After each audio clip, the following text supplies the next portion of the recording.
नमस्कार, माझा महाराष्ट्र लाईव्ह मध्ये आपल्या सर्वांचं स्वागत आहे। अर्धापूर येथे नकली जर्दा बनवणाऱ्यांचा पर्दाफाश, 3,44,000 रुपयांचा मुद्देमाल जप्त, आयजी पथकाची कारवाई। नांदेड परिक्षेत्रातील अवैध व्यवसायांना पायबंद घालण्यासाठी पोलीस उपमहानिरीक्षक शहाजी उमाप यांनी आपल्या अधिपत्याखालील पथकाची नांदेड जिल्ह्यात रवानगी केली होती। या पथकांनी काही दिवसापूर्वी इतवारा पोलीस स्टेशन हद्दीतील गुटख्याची सर्वात मोठा 78 लाख रुपयांची कारवाई केली होती।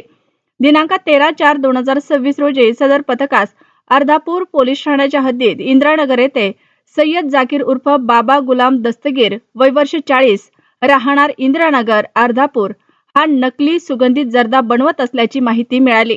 यावरून पथकाने सदर इस्माच्या घरी छापा टाकला असता त्या ठिकाणी सुगंधित जर्दा, एक जर्दा बनवण्याची मशीन, ग्लिसरीन व पॅराफिन असा एकूण 3,44,450 रुपयांचा मुद्देमाल मिळून आला।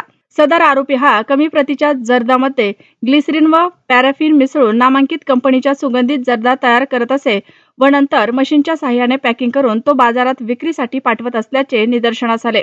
नांदेड शहरात गुटखा माफिया राजकीय असल्याचा बोलल्या जात आहे। मुख्य गुटखा माफियांना पोलीस कधी अटक करणार अशी मागणी नागरिकातून होत आहे।